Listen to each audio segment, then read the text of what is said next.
Bribery is the act of offering, giving, receiving, soliciting something in value to influence the actions of an official or other person in position. It's considered a form of corruption and is illegal in many jurisdictions. So picture this. It's a Sunday morning. You just woke up. Outside, it's insane. It's cold. But because you're a normal person like me, you feel like eating ice cream. So you decide to go out to the supermarket and buy ice cream. So you get out. When you reach the stop sign with the car pulls you over. But because you're a smooth operator, everything of yours is in order. You have nothing to worry about. So he comes to the window and he says, you were speeding. Meanwhile, you know that you're not speeding. So you give him your license and your ID or whatever. Then he gets on gone. That's what's going to happen in most countries. But that doesn't happen in South Africa. So what will happen in South Africa? The cop is going to demand money. Oh my God, bro. Oh, hell no, man. What the fuck, man? Get your ass on. So whether you got your shit straight or not, I feel like at this point it's more of a character check. To check if you're an idiot or not. Because some people have their things in order, but they still end up paying for things that they don't have to be paying for. Most cases, people don't have their things in order. They don't have a license. He doesn't have his soapbed on. He was speeding, whoop de whoop. And that's why the system is corrupt. And that's why money is just how things work. So what you have to do in that case, when you're in South Africa, you have to have money on you. You have to have money on you. If you don't have money on you, you're going to get a ticket that's worth like 1,000 rand, which is, I mean, I hate to break it to you, bro. Paying 50 rand compared to 1,000 rand, I'm going to say that's a good bargain, bro. So I'm going to take that any day. Did you make that deal? I'd make that deal. I don't blame you. Damn good deal.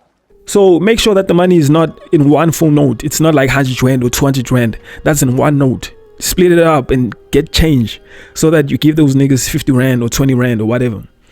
And it's really important that you split it up, because if you don't, the guys are not gonna say that I have change for you. He's gonna take the money, bro. It's insane. And I was in a taxi.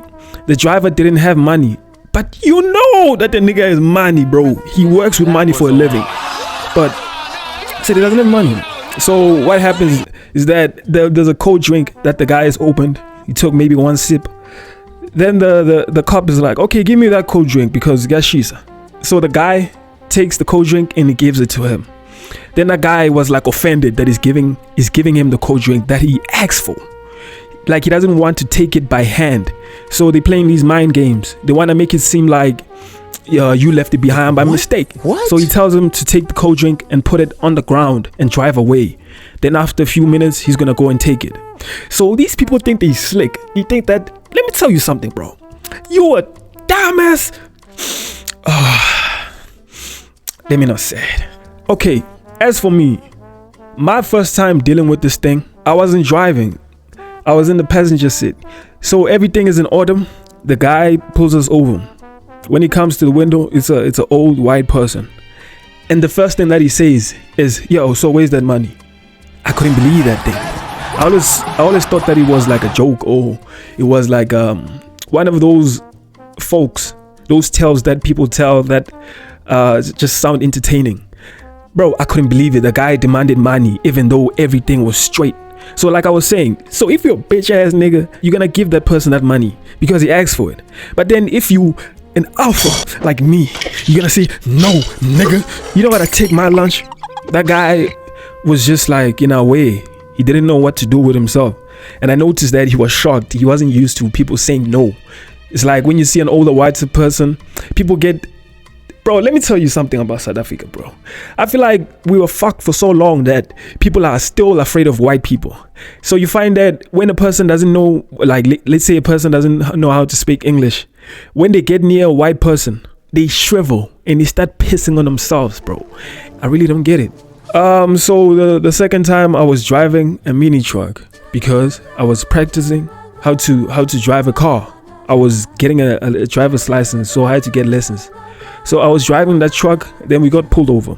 So that guy told me that not to panic, this is a regular thing. So what happens is that these people that teach people how to drive, they are required to have like documents So most of them don't have documents to train people. Here. So that's why they target them, because they know that they most definitely not following rules. Just like the taxi drivers, they need a professional driving permit to carry people, and most of them don't have a permit. So that's why all the time when you see the traffic cops pulling people over, and it's mostly taxis, that is a precise, accurate action. So they pull us over, then they pull up, and then that guy, of course, he didn't have the thing. He's playing the game. So what he did was he took out 50 rand. Then the guy was like, you're not gonna play with me like that. I'm not your friend, bro. You're gonna pay. You see that you're gonna bring it up, or I'm gonna give you a ticket for 500 rand. That nigga took 20 rand extra and he put it, and it was 70. Then he gave it to him. And you know what happened? Guess what happened?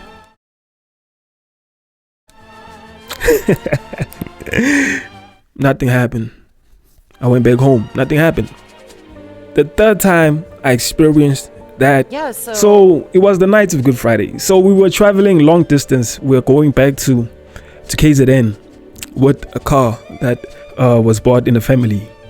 So it's a taxi. So we're traveling as a family, and we got a driver because he had a PDP, which is a driving permit. So we drive at night. I don't know whose idea was it to drive at night, but I feel like that night was like the worst night of my life. Okay, so let me tell the story. We're supposed to be leaving at 8 o'clock. These people, we're still waiting on people to come. That's what happens when you associate yourselves with people that don't think.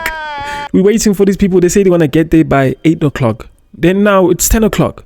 They end up arriving at like almost 11. Then we on the road at like to 12. Then once we reach the first toll gate, we noticed that there are a lot of cars. Like there's a lot of people that are planning the same thing, which is go to KZN for Good Friday.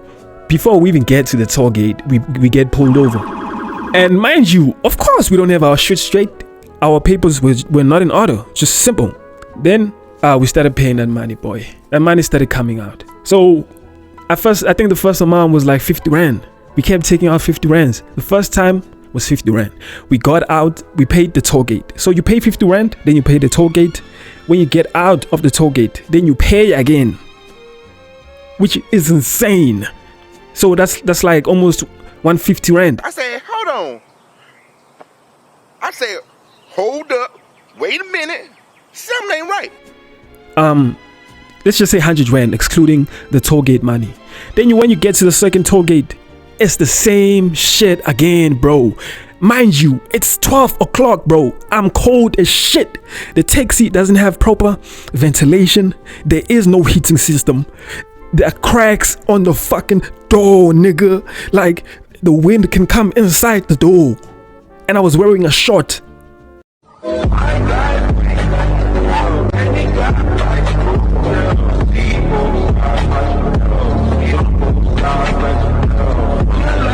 Wearing slippers, my dog. Oh my god, bro, that night was insane. Yo. Okay, so we get to the third toll gate, and we're expecting the same thing, because why the hell would you expect anything different? So when we get them, we pay before we enter the toll gate. We pay at the toll gate. Then thinking that we're gonna pay for the let's say for the 6th time bribe money. Okay, we get regular cops now, which are like wearing that blue uniform compared to the traffic cop uniform. It's like it's a regular black person, and that guy didn't take no money. I don't even know what to say, bro. Must I say thank you? Must I say fuck you? I don't know, bro. I don't know how to take it. I don't know. Yeah, that was it, bro. That was the third time I experienced getting pulled over by a traffic cop. So think about this. Say I'm a new cop, right? I just got my shit. I'm thinking about following protocol because I'm a new cop. Why would I think about breaking the law when I've never even been inside the gate? So you get in, these people are balling, bro. They have 2 salaries. The first salary is what he gets for his job. The second one is for bribes. And the one for bribes is more money because he gets like almost 2K in one day if he really or puts in the work. I say I'll never do that. Then you see these people, they balling, they have iPhones, they're sending their kids to great schools.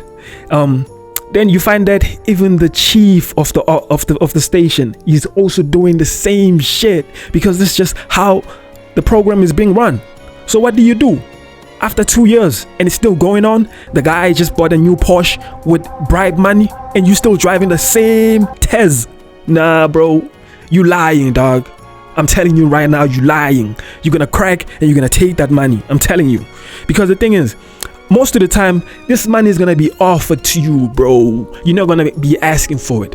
And when you are asking for it, it's boatloads, bro. Bro, there ain't no person in this world that's okay with it. Like a small amount of salary.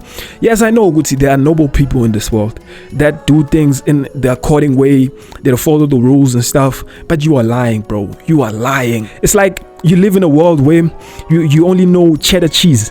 Then I pull up to your world with all kinds of cheese, goat cheese, mozzarella cheese, all of that shit.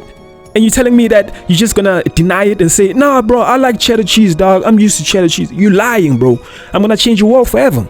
So, as for me, I would take that bribe money with pride even, bro.